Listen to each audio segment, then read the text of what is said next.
We've reported before on the impact 9/11 had on media discourse in the U.S. and the way that American Muslims and their religion have been covered by news outlets there, often with fear and suspicion. In 2005, Britain had the 7/7 attacks, which also affected the media in the UK. Read the British press, and not just the tabloids, or go online, and there are some scary stories about Muslims. The most recent being one on a supposed secret Islamic plot to radicalize school students in Birmingham. There's a steady stream of reports on Muslim women and whether they should be covered or not, Sharia law, as well as a recent story on what's being called the surreptitious serving of halal meat to unsuspecting Britons. Is the UK, as reflected through its media, Islamophobic? Or is this just a case of a community growing and the news media failing to cover them accurately? The Listening Post's Nick Muirhead now on Islam and the British media. Here are the figures. In 2001, a UK census showed that there were 1.5 million Muslims living in Britain. 10 years later, that figure grew to 2.7 million, up by 80%. So inevitably, there would be more news coverage about Muslims. But what would you consider to be a proportionate increase? According to research conducted by the University of Birmingham, in the decade preceding 2006, news coverage relating to Muslims and Islam in British national newspapers increased by 270%. That is more than 3 times the population growth rate. And the study concluded that 91% of those stories were negative. Flip through the papers today and not much has changed. Within the last 6 months, you've had from Muslims attending a theme park labelled as hate preachers and extremists. The niqab debate keeps coming back around and around again.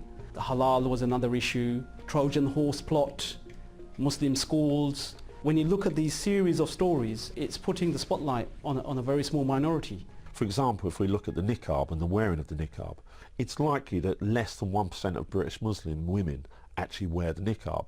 And yet when we see the image of Muslim women in the newspapers, I would say around 99% are actually wearing the niqab. So what we see is this gross distortion of the reality, the construction of fear that becomes apparent in the media.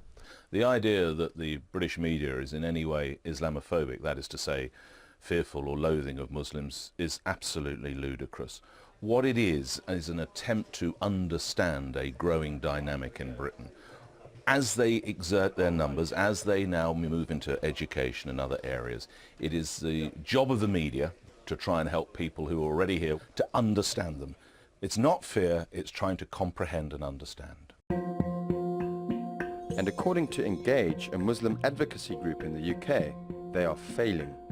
In 2011, Lord Justice Leveson set up an inquiry into the culture, practices and ethics of the British press following the news of the world phone hacking scandal. Engage took the opportunity to raise the issue of Islamophobia in the country's media. And according to Lord Justice Leveson's final report, the inquiry heard sufficient evidence to conclude that some sections of the press have deliberately invented stories with no factual basis in order to satisfy demands of readership, and that one publication in particular, the Daily Star, published stories about Muslim issues knowing that they were untrue. But misinformation is only part of the problem. It can also be the framing of stories. In 2012, 9 men were convicted of sexually exploiting young girls in Rochdale in northwest England, with similar cases around the country. All involving mainly British Pakistanis. Who were all Asian. Mainly Pakistani Muslim men groomed. The critics say that as soon as it emerged that the grooming gangs were Asian and Muslim and that their victims were white, that the men's race and religion became central to their offences in the coverage that followed. That again falls back on this idea that you essentialize religion. You're making religion the reason for those crimes. And I think if you looked at any of the profiles of the men that were implicated in these cases, they were drug abusers, they were alcohol abusers. Very few of them would fit the profile of what a British Muslim would consider a British Muslim way of life. If we look at kind of other instances of paedophilia where, the statistics show that actually it's mainly a white middle-aged man who's actually the perpetrator of this.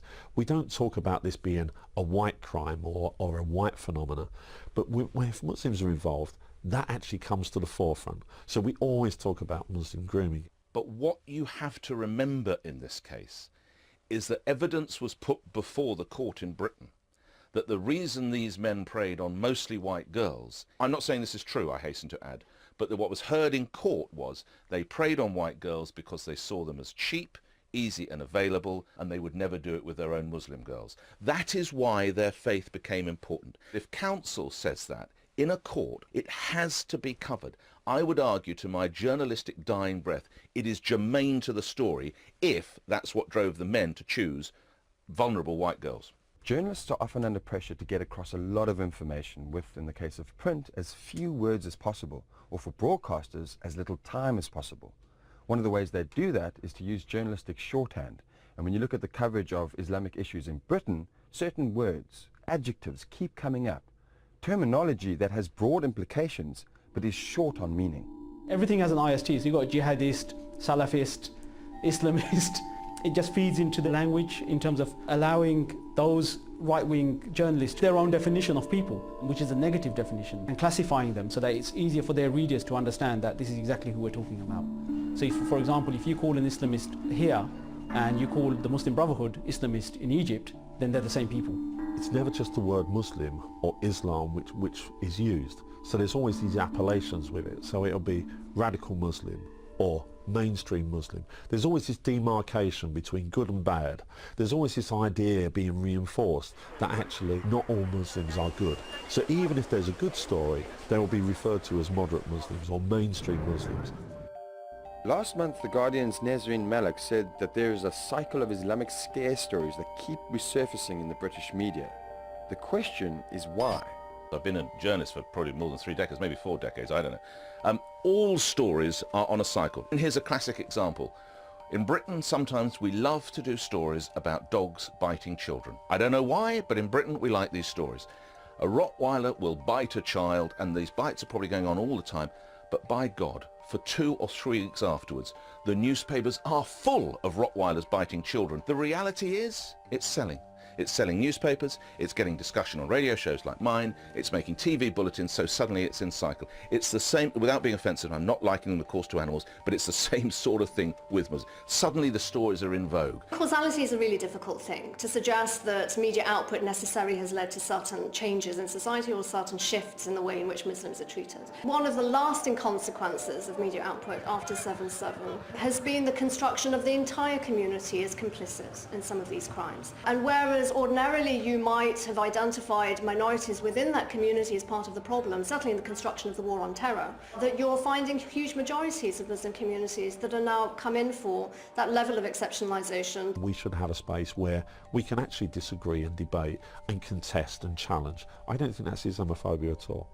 I think where we see that Islamophobia begins to emerge is that when those disagreements or dislikes or criticisms are then used to, sort of homogenously to criticise all Muslims without differentiation, to kind of demonise the religion of Islam unfairly, to encourage hatred or bigotry and even encourage violence. I think that is when it becomes a problem.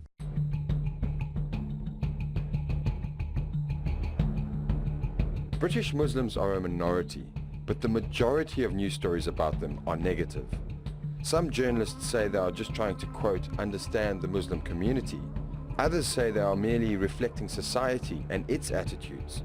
But take a longer look behind the headlines and those attitudes. That's the real story. More Global Village voices now on the way the Muslim story is reported in Great Britain.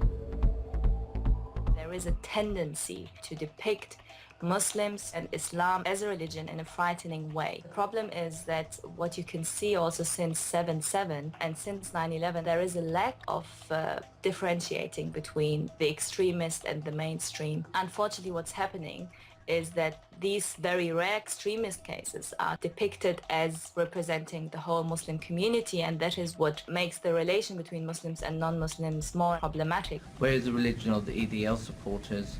Where is the religion of those that kill their wives and children at home in Hackney, for example?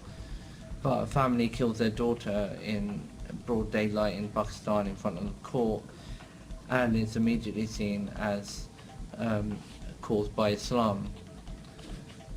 Why is there a difference in the reporting of these stories? That's what I would like to know. I think the British media need to wake up to the damage they are causing.